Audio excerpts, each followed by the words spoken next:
Hey girl, welcome back. I'm Daniel. And I'm Garet, and we're your hosts of Modern Gaze.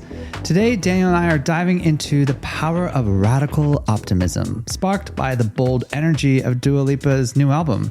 We're exploring what it means to be a queer optimist in a world that often challenges our brightness. Stay tuned later for a playful quiz to discover if you really are an optimist or a realist in the way that you approach life. I'm going to be optimistic right now and hope that the new Dua Lipa album is amazing and follows that same dance vibe energy that I'm used to with Dua Lipa. You know? Me. Yes. I mean, I'm a Dua Lipa fan. We're big Dua Lipa fans. We are. And this album, I love the idea behind it. I love some of the storytelling and the narratives that she's been talking about coming and going and disappearing. Girl. But seriously, you like it? She's talking about happiness, and I'm all about happiness. Well, I feel like the album Radical Optimism is more inspiring than the two hits we've heard so far. Because the two hits are like... Well, she's got to get you on those dance tracks. She got me. That she knows that you're going to like, that you want to hear, that you expect to have in your playlist. Well, she got me dancing in the boots house down. And then she's going to be like, bam, here is all this philosophical reapproach to life that's going to empower you, and it's going to give you the energy that you need. You know, there's a song on there that's called Maria. Maria, Maria. Oh, oh, oh, oh. Maybe she redid it. She actually might have. What was it? Santana. She remixed the Santana song. Oh my God. So what do you think that today's influencers of social media need to stay optimistic about right now? I think they need to stay positive about TikTok, because this whole movement about TikTok being banned, influencers are going wild. I can totally get why they're going wild. So what's happening is that TikTok is being banned through US legislation unless they sell the company to another American entity. And it has to do with the data of where it's being stored, whether it's overseas or whether it's in the United States. And the information that they're capturing. And it is confusing to a lot of people, because we as consumers, as people who are just on the platform enjoying sharing and building community and laughing at stupid dance-offs and memes, is that this is going to end instantly unless this very specific thing happens. And we're not sure if it's going to happen. But like right now, the Apple Watch Ultra 2 is banned in the United States. Like Apple's product is banned in the United States. So this can happen really quickly. Okay, but wait, hold up. They're going to ban TikTok. They're going to ban TikTok. But what's insane to me is that the legislation powers in America have moved this fast to ban TikTok, but we can't get on the same like level on healthcare, right? On our human rights, right? On gun control, on like minimum wage, on healthcare. Like, but on TikTok, banning TikTok, yeah, we can all, get together and ban that. 356. Like that's what Americans are really worried about. Yeah. Come on. Not good. Anyway. We need to be optimistic. And then we're going to get into the power of radical optimism and how we can look at this in a better way. But it is crazy to me. It's frustrating, right? Because we feel like we've built such a good community on TikTok and on these social media platforms. And a lot of people have access to be themselves and be authentic and truly express who they are on these social platforms. And the fact that could potentially be taken away does enrage and anger some people. Yeah. And why I bring this up, to chat about today is that the LGBTQ plus community, the queer community, our community, trans communities, like communities that need to find community, right? They need to find one another and connect with one another and support each other, have built really incredible unions across social media, especially on TikTok. And it's a great way to share your story, to connect with others, to find other people that are living a life that you feel that you want to be affirmational about. And for that to be taken away is a huge detrimental effect on these smaller marginalized communities that lean on platforms like TikTok. 100%. Like, what are we going to do? Go back to a newspaper? Is there going to be a dedicated... We don't communicate like that Is there going to be a dedicated section to the LGBTQ community? I don't think so. TikTok and Instagram and Threads and even X, is still a platform for us to all find each other, to communicate and share information and educate with one another. And without that, it's a pretty scary thing. So I'll be watching this story quite closely. I can't wait to see how this turns out. So before we jump into this quiz of are you a radical optimist or a realist, I just want to say again, thank you for all of our listeners who tune in every week and support the show. Please like, follow, subscribe, and join the conversation on Threads and Instagram. Us gays, we just know how to do stuff. Well, what about modern gays? That's easy. Modern gays do everything. Okay, so everyone listening at home, in the car, wherever you are, I want to play a little game with you all. And it's called, Are You a Radical Optimist or a Realist? And we're going to find out where you fall on the spectrum of optimism. So how this is going to work, I'm going to ask Daniel a few questions, and he's going to have two options. A, which leans a little bit more towards optimism, and B, which leans a little bit more towards realism. So everyone at home, follow along, write down your answers, A or B, and we're going to tally up the scores. Let's do it. All right. So Daniel, when faced with a setback, you A, feel confident that this is just a temporary bump and something good will come out of it. Or B, analyze the situation to understand what went wrong and how to avoid it in the future. I'm going to say B. I eventually get to A, but my first go-to instinct is B. 2, your friend shares their big, seemingly unattainable dream with you. Sounds like us all the time. All the time. A, encourage them and wholeheartedly discuss ways to make it happen. Or B, support them while discussing the practical steps and challenges that they may face. A, we're wholeheartedly supporting them. Next. 3, upon reading news about challenges facing the LGBTQ plus community, you personally feel that you want to join or support the movement and advocate for positive change. Or B, you feel concerned but focused on supporting local, tangible efforts to make a difference. I'm going to say B. I feel concerned. Send help. Okay. 4, when planning for the future, you dream big without limiting your aspirations based on current obstacles. Or B, you set achievable goals, considering both your aspirations and your potential barriers. We are going A, Hanny. Hey, we're going to get there. Worry about it later. We're going to get there. Yep. 5, your approach to new opportunities is to A, dive in with enthusiasm, believing that learning from this experience is worth any risk. Or B, evaluate the risk carefully and benefits before deciding to proceed. Now, my younger self would go A. I'm talking about right now. My current state is B. I need to evaluate and think about the situation. 6, in moments of doubt, you A, remind yourself of past success and challenges that you have overcome. Or B, you seek out advice and perspectives to ground your decisions in reality. I'm going A. Let's do A. And 7, last one. This is the deal breaker because I'm 3-3 right now.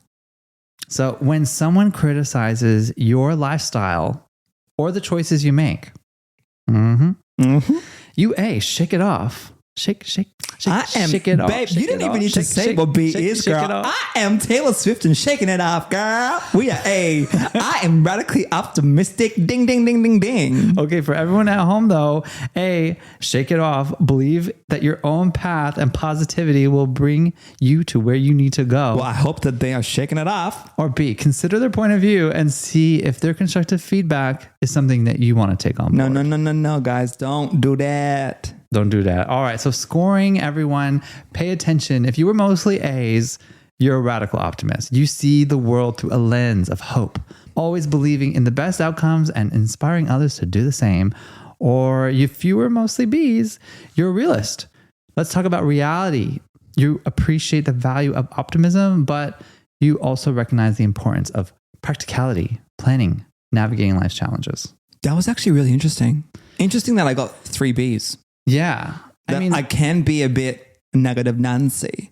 Yes, but I am such a big believer in power of thought, right? Yes. And positive thinking. Yes, as am I. And that leans into the more woo-woo aspects of like manifestation and law of attraction. Gratitude. Even as open-minded and optimistic as I can be in general, I can also get in my head. I can also think too much about things. I can start focusing on the negatives. I can start pulling in all the risks and But why do you do that? The question is, why do you do that? Answer honestly. When I feel like when I become less optimistic in general and the fear comes in, I feel like my inner child is being like quieted. Like I feel like I'm not listening to my inner child and I'm just pushing that down. And I feel like when my inner child is loud and I'm connected and I'm like really open and free, that's when I really connect again with my optimism. Interesting. You see, for me, I feel like my inner child wants me to do all of these rebellious, trust my gut, move forward, embrace change, be optimistic. My inner child wants me to do that. But I push that down. Yeah. I don't actually let my inner child come out. Right. I suppress it because of fear. So that's when you always are staying in that like kind of like adult state of mind where you're just like, okay, I need to be a realist. I need to focus on what I need to get done. Because of environmental life situations, current challenges of today. Rant. Not even bills and rent, but growing up as a gay man. Like growing up as a gay male, my whole coming out story to my family, and that wasn't being easy. Like those pivotal life moments reduced my radical optimism. When you think of radical optimism, what do you think of? I think of really just being in this positive state of mind, almost to the point of like being psychotically happy. Really? That was like my instant understanding of what radical optimism is without knowing what it is. Right. I instantly thought, okay, you're an unrealistically happy person. Oh, I thought it was actually shining bright in happiness, because to me, radical means like ding, ding, ding. Like happy-go-lucky in your own little bubble, like in your radiance, own little world. Uplands. Like just kind of just strutting to your own music and just living in your own reality and not really knowing what's going on around you. Yes. I could not have been further incorrect. About what? I was incorrect. What were you incorrect about? Radical optimism is really kind of an interesting philosophy because we all as a society in general think that we should value realism. Like we should be a realist. We should be real. We should just be real with one another. We need to be thinking about the real world that we live in. Like, welcome to the real world, everyone. Like, break down the facts. These are the facts. But at the same time, we have put so much value on being a realist that we have forgotten about and sometimes ignore being a dreamer. the opening your mind to what's possible. Yeah. Really focusing on the positivity, being that dreamer. Expanding your horizons, right? So if we can be such a radical, cynical person and think so dark. Realistically, not dark, but realistically, like the world's fucked up and we need to really focus on fixing all these fucked up issues. But then if we flip that and we focus on a more optimistic approach, is that we can actually recognize and accept that there is an issue here. And we can look at the good parts of these issues and focus on how we can further develop the good parts so that we can minimize the bad. Okay. And that is such a good point to point out, because when you think about pivotal moments in history and in the LGBTQ community, when we have had forward movement, it has been because people have been hopeful. People have been radically optimistic. People have been thinking forward and wanting to initiate the change. So I have a prime example of when radical optimism within the LGBTQ plus community led to a significant positive impact. Spill the tea, Hunty. So one of the notable examples that I want to talk about is the aftermath of the Stonewall riots in 1969. Okay. This period witnessed the formation of the Gay Liberation Front, the GLF. And it was advocating for greater visibility and challenging existing norms within the gay community. The GLF's efforts included organizing the first Pride March to commemorate the Stonewall riots, and it exemplified radical optimism by believing in and fighting for a future where the LGBTQ community could live openly and with dignity. So essentially that started the entire Mardi Gras celebrations each and every single year for us to march and fight and share our message, right? Exactly. And it was a radical break from past conservative strategies into a much more visible and vocal celebrated activism. And it underscored this belief in a positive change is possible despite societal setbacks. I love that. So that forward movement led to us celebrating each and every single year with Kelly Rowland, Kim Petras, Slater, all these gay icons celebrating with all of the gays tops up at the pool parties. Exactly. We love it. It was a vision for the future. It was a vision for the future for the gays and the LGBTQ community. So when we as a society come together, we voice our opinions and we stand by one another to push forward to change, and we're focused on that change, it happens. But when we can get caught up in this cloud of realism and the governments are changing these legislations and all these laws are coming out and all these bans are coming out, we can get into this really negative place. Yeah. And there are two ways to achieve change, right? Mm-hmm. It's either through fear or through hope. Right. And you see this in politics. When you have leaders step up, they can really lean into the fear of something, like the fear of loss of life or the fear of loss of the way of life or what's going to change, what you're going to lose, how it's going to affect you in these negative ways if things keep going in a certain way. Otherwise, then there's hope where it's like, yes, we are recognizing that we are not in the best place right now, but we can work together and be hopeful about the future. And those two different types of approaches can get a group or a mass of people where you want them to go. Absolutely. In two different ways. But radical optimism is a philosophy that literally promotes looking for good in every part of life. And it's rooted in the reason and the evidence, but it's about questioning negative emotion and finding positive aspects across various facets of life. And that's everything, from human society, emotions, economic, relationships, environment, everything that's going on in your life, even looking at your own mortality or your death or your life in front of you. It's approaching and looking at the positivity and what is good to come out of these scenarios. And it doesn't necessarily ignore major problems or ignore catastrophes or wars or bad things that are going on. It's not saying that all these things don't exist, but it's approaching these scenarios of saying what good has happened from this, or what are the good aspects of the things that are going on in this world, and how can we focus on that? Toxic positivity is different. It's like closing your eyes and pretending that it's not really happening. So it's like kind of having the rose-colored glasses on. So the way that radical optimism specifically differs from this toxic positive outlook is it acknowledges difficulties and challenges without suppressing the negative emotion. And it insists on you focusing on a positive attitude regardless of the circumstances.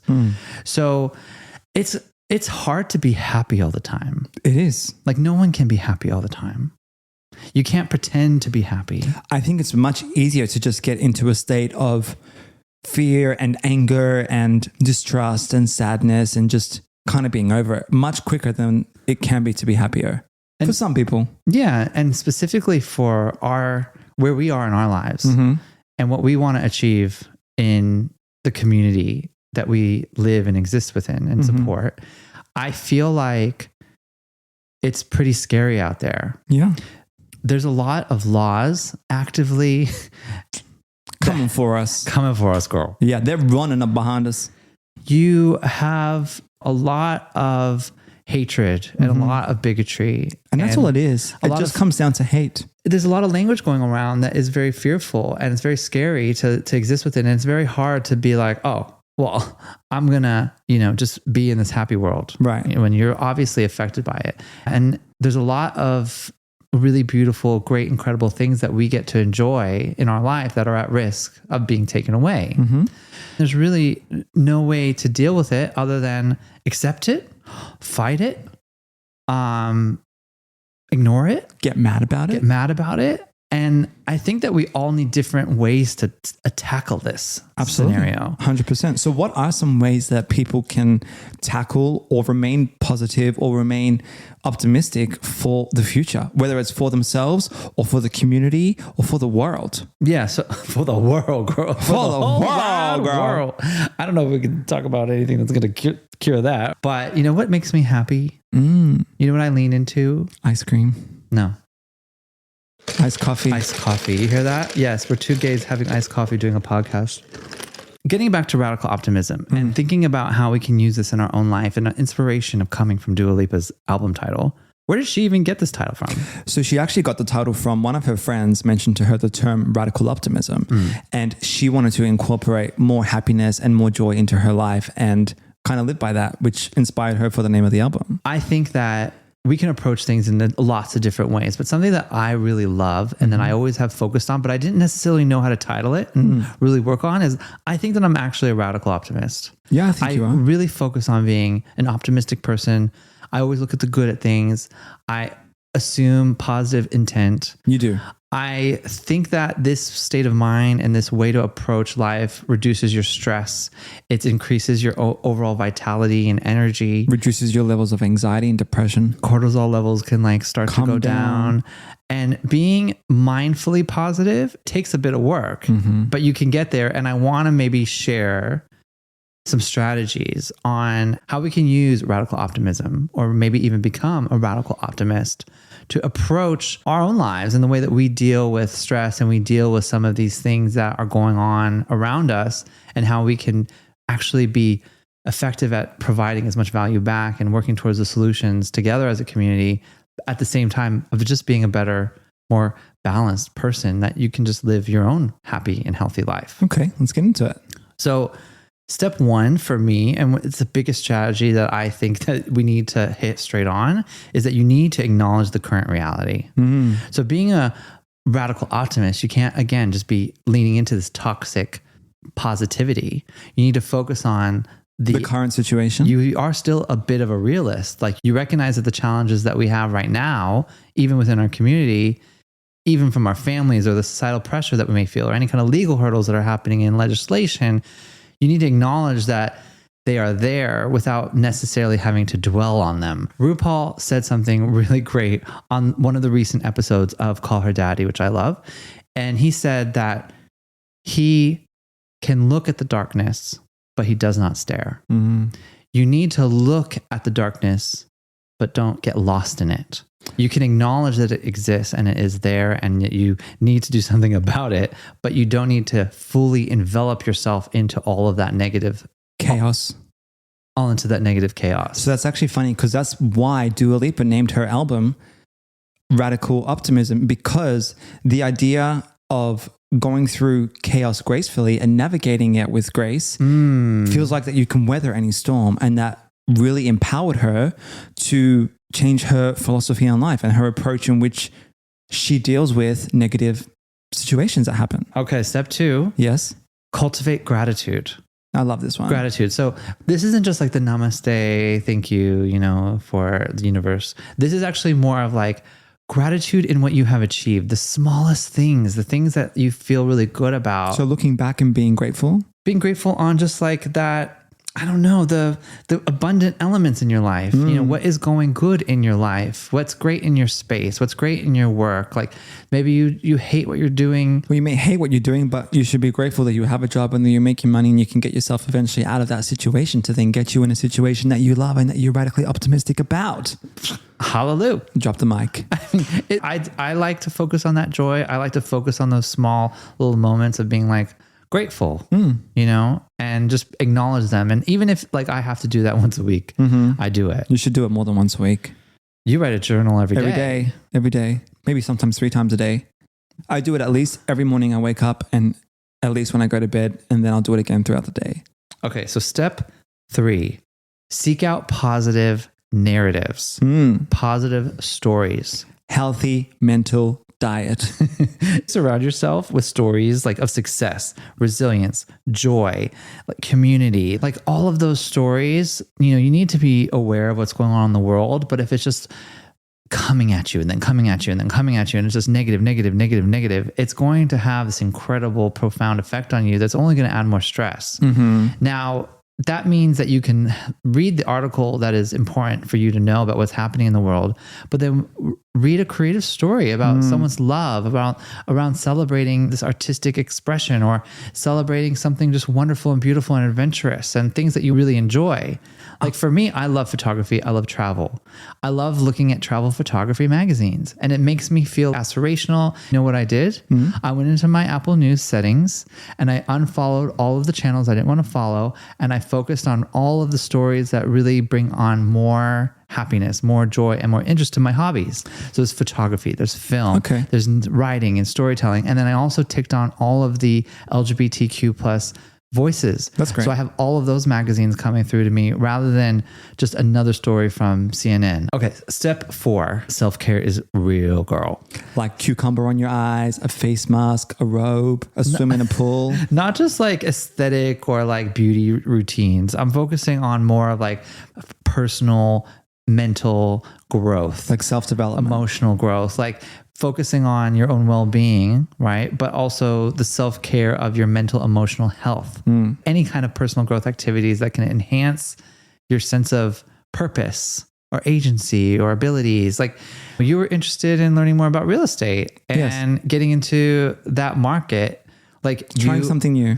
invested into a course to learn more about it. Focusing on that idea of self-care isn't just like having a bath and doing a face mask, but do those things too. Right. But it could be yoga. It could be going on a run. It could be doing something a bit more physical and fun, something active outside and hiking and surfing and So basically things that fill your cup. fill your cup. Yeah. Fill your cup up. And that idea of a cup in general is a great way to look at radical optimism and cynical realism, right? It's like, is it half full, half empty? Absolutely. You know, what's it filled with? Is it just water or is it maybe some like aminos? You know, It's is it a always water. juice? It's always full because I'm thirsty. Step 5 is visualizing a positive future.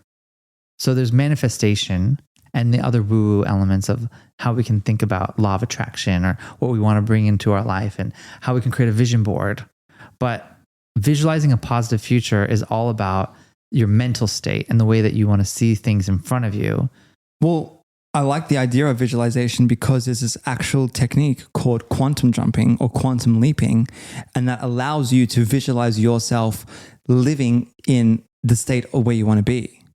How does that work? So it's like a guided meditation. So instead of just meditating and like kind of, practicing a meditation guide, it's actually a guided hypnosis into you feeling like and visualizing what it's like to live that life that you want to get to. Okay. And that's something new that I've actually been doing daily. Instead of just meditating, I actually quantum leap into my future state and live that life for like 10 or 15 minutes to be in that feeling. And How do you do that? How do you do that? Well, you have to just I just find a guided meditation on YouTube called Quantum Leaping. Okay. And it's like a 10-minute guided meditation. Oh, it's easy. Yeah. It's Okay. actually really good. So just go on YouTube, search for that, and then just try to do that for about 5-10 minutes and visualize. And visualize your future self in that ideal state. I love that. Future forward thinking. You got a quantum jump. I mean, that's another level. Yeah, it's a whole nother level. So the last step, number 6, is you need to be patient. Patience. Patience and persistent. And you need to be reflective. Everything doesn't happen overnight, No, right? I wish it did. But it works together. Like those incremental little steps that you're taking stack on top of each other and lead you to a massive change that by the time you get there, you didn't realize you're there. And the thing is about patience is it's so hard to be patient, especially within yourself and within the community and within the world when you want things to go forward, but they go back. Yeah. So then you lose the patience because they went backwards. And then you're in the state of constant anger and like you're questioning why this is happening. So it's really hard to remain patient and trust, right? Like it's really difficult. Well, if you're really truly living and breathing radical optimism, you are nurturing your joy, you're nurturing your happiness, you're nurturing all the elements within your life that you really find value in and love. And even in a hard moment and even in a difficult, challenging time, if you can find a positive or something within that experience that you feel really good about, that brings you those joy, that love, brings you that joy, brings you that happiness, then you'll be all right. We have to understand that change takes time and that with that persistence and with that, continued patience, we can make huge changes within our life, welcoming new chapters that allow us to go on to the next point of our life of where we want to be. I didn't know it was called radical optimism Either. but every time I think like a radical optimist, now that I know what it is, I know that has actually brought me the best things that I have in life. Like I have more of everything I've ever wanted at this point in my life than I ever have. I think everything that I have had in my life to date has been because of hope and has been because of being positive and visualizing. And I know that I probably can be annoying sometimes because I have preached to my family, to some friends, and talked about it in this way. And I am always hit with a wall sometimes that they're like, no, like, we need to be a realist. They think you're crazy. They think you're a little bit cuckoo, you know, but they always do appreciate it. They always do, like, oh, I like that state of mind. I like that point of view. They always come crawling back and asking for help and guidance. And how did you do that? Oh, well, now you'd like to know. Sit down in my lair of radical optimism. Do you think that you can remain radically optimistic each and every day? No, but I think that I am a radical optimist. In your own way? Most of the days. Okay. Every single day? No. But I think I can find a majority in that balance leaning into radical optimism. Wrapping up today, these steps, we can use them to inform some of the decisions that we're making, inform how we feel about some of the challenges that we face, but also as a reminder that we can always just check in with our own happiness, with our own joy, and within our own positive outlooks. Absolutely. It's not just about denying the reality of some of the struggles or the challenges that we might face as individuals or within the community, but it's actually instead about choosing to focus on the potential positive outcomes and supporting one another along the journey. Thank you for joining us today, and I am very much looking forward to Dua Lipa's new album, which will be on repeat shortly. Me too. I'm going to keep waiting down the days and remain hopeful. So until then, keep building the vibrant life you want by owning your authentic self.